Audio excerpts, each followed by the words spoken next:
What's up, guys and gals? It's your host with the most, Griever, as always, bringing you guys finally the latest, that's right, the latest episode review, episode 19 of Bleach.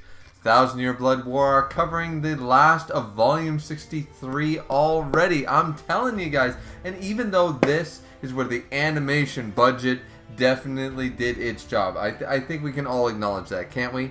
Can we not all acknowledge the fact that the animation budget right here, right now, was on point with this episode? I mean, of course, fan favorite main characters, you know, like we had Byakuya Kuchiki and Rukia Kuchiki. I mean, it was gonna be well animated. It was gonna have a little more drip than Masculine. Let's be real. Let's be real. Plus, Asnode being creepy, being very the Grudge sort of, you know, fear is this, you know, having that very the voice acting, the aesthetic, all the basically Japanese horror films, which scare the living shit out of me. I'll be honest with you. I don't watch those films anymore. It gives me night terrors. But fact of the matter is that Asnode is the embodiment that Kubo based on that, right? And so we not only have Asnode, but we also have Rukia and Byakuya. It was going to be a great episode, and I like that they did not deviate. They just finished volume 63. They stayed with it. They didn't do the we didn't see I forget which Sternritter, but the one with all the big visor thing, and then all the crazy hair and stuff, watching Renji sleep. We didn't see that shot yet. The only time we actually cut away from this is at the beginning and at the end.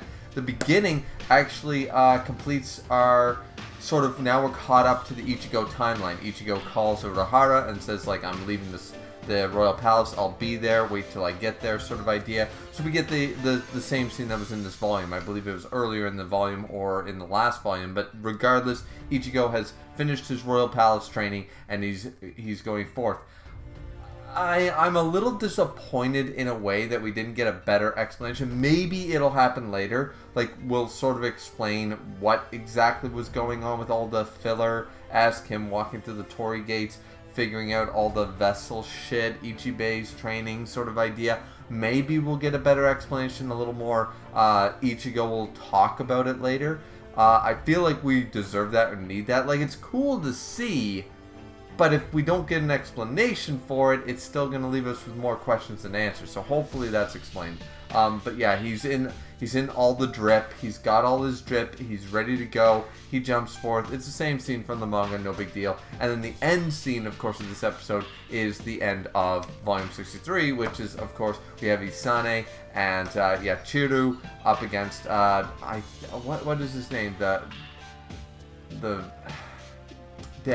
Sternritter. Like, he talks about presence. He's not P the presence. He's he's like V, not V the void or something like that. He's basically like the unknown. Is he you the unknown or something like that? Anyways, fact of the matter is that his presence can't be seen and blah blah blah and all that stuff. But that's actually really cool, and it still bugs Bleach fans to this day. Like, how did Yachiru? We'll get into it later when things come up. But how did Yachiru do what she did if she's who she is? You know what I mean? So, anyways. Fact of the matter is, this episode was bombastic, was fantastic. Animation style, Rukia versus Asnode was amazing. They copied it letter by letter from 63. Did anybody have a problem with that? Because I certainly didn't. I remember a lot of fans at the time saying, was Byakuya actually even there? And upon a reread, like, I remember reading that week to week and being like, yeah, maybe Byakuya is not actually there. Where did that idea come from? We saw Byakuya in the Royal Palace being healed, and then Byakuya coming down and helping. So I never got the idea that Byakuya wasn't actually there. It was a magnificent Bankai, Rukia. You know, like, I remember that being a key thing. Like, people were saying that Byakuya was actually dead. I think it was the whole idea that people still thought that Byakuya was dead at that point. But so much evidence after the death scene of Byakuya in the manga and now in the anime just showcases, like, no, there's too much going on for this to be an illusion, for it to be a memory, for it to be a wishful thinking. Byakuya is there. He's stronger. He's just as badass as he always was. And now he's like, Senbon Zakura Kageyoshi. No, this is merely Senbon Zakura. Shika. You know, just totally bitch slapping Asnote in the face and stuff like that. And letting Rukia take care of business. It was actually a really nice moment between them. Like, I can go on about the details of the fight and stuff, and some people didn't like the idea that you can combat fear with -0 temperatures and stuff like that. And I'm like, but, like, it kind of works in a way, because then it's not just about the -0 temperatures. Byakuya overcame his fears in a sense. Like, in the first fight, it was sort of like, yeah, you will always have fear. The idea is to accept the fear and conquer the fear sort of idea. Like, so it's really difficult to go into the whole details of that, but regardless, I just really like the episode and stuff like that. I thought the animation was crisp. I love the song. They said the name and I forget what it was, but they were playing the outro song or what have you in while Rukia was going BANKAI sort of idea, and Rukia having a BANKAI finally by the last arc. Definitely coming full circle with that, being one of the main characters, one of our main Soul Reapers. It was just good. Like, there's nothing to complain about and only things to praise this episode for. Like, damn, like, it just, and I really like the fact that now that we've covered 63, we're right on to 64, and I feel like we're going to get a couple of filler scenes or extended scenes in the next episode. In episode 20, we're going to do a little bit more stuff. Oh, I almost forgot, there was a little bit more than the Rukia stuff. It was following Uryu and Jugurum's, or Hashwall's, conversation. Went far differently. Yes, they killed, we'll never find out that he was K the Knowledge. Unfortunately, BG9 will never find it out. I assume it was K the Knowledge, but either way. And then we have the Iron. They both got executed by Hashwall. And Uryu is there at the time, and this conversation goes way, way different, and maybe it'll go the same later, but in the manga, this all happens in one go, and they did the execution in a different scene. He explains some of the same stuff, but the conversation goes a lot different. Uryu is not taken aback, he's not shocked, he's not, manhandled by Hashwall at any point.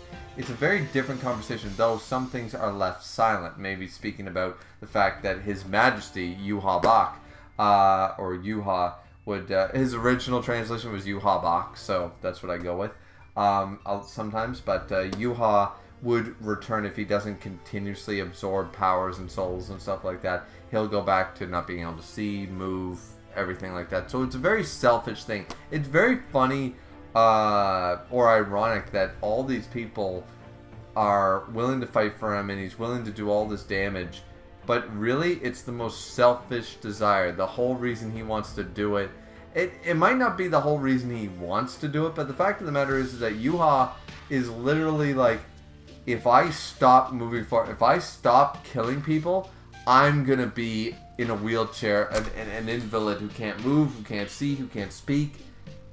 And selfishly, I don't want to be like that, so I'm going to keep killing people so I can stay strong and active and, a Ra's al Ghul sort of mentality there, right? Like, basically utilizing the Sarlacc pit if the Sarlacc pit was filled with a bunch of human bodies. So, yeah, Yuha's sort of, not sort of, extremely selfish in that regard, but we don't get the whole Hashwall accusing Uryu about it. They talk about the blood and the script and all that stuff, but they don't talk, but Uryu doesn't seem shocked. They never talk about you thought you would join us and be a traitor and get revenge for your mother, didn't you? I mean, it never comes up in this particular instance, but this conversation could continue into another episode. So there is that. I don't know. But that covers all of 63. So we're on to 64, and I'm here for it. Once again, I said 68, 69. I mean, it's not a bad ballpark if we get some extra filler scenes, realistically. And there's going to be some dialogue heavy scenes, but I'm going to hold to that. I'm going to hold to 68. I'm going to hold to roughly volume 68 we get to at the end of Core 2. Remembering that there's 2 more cores to go through, and we have a lot of stuff, and Kubo's probably going to fix a lot of the endings. So we can assume that Core 4 is going to be basically a majority, or at least 50%, all original content. I'm going to go on a limb and say that Core 4 is going to be half original content, and that's why we're getting up in the numbers already for the volumes, because trust me, there's not enough to cover. There's just not. In 2 episodes, we covered a whole volume. So I'm just saying, 10 more episodes for the season, or 8 or 9 more episodes for the season. If it's two episodes per volume, I mean, you do the math. It's not hard. With 2 more cores, I'm just saying, 26 more episodes, there's plenty to cover. So, anyways, that's it from me, guys. I really liked this episode. I thought it was fantastic. Rukia BANKAI, amazing. What did you guys think? Let me know down in the comment section down below. Don't forget to like, comment, and subscribe as always. And we'll see everybody back here next time for Bleach, 1000-Year Blood War Arc, episode 20. Looking forward to it. Hope you guys are too. We'll see you guys back here next time. Sayonara.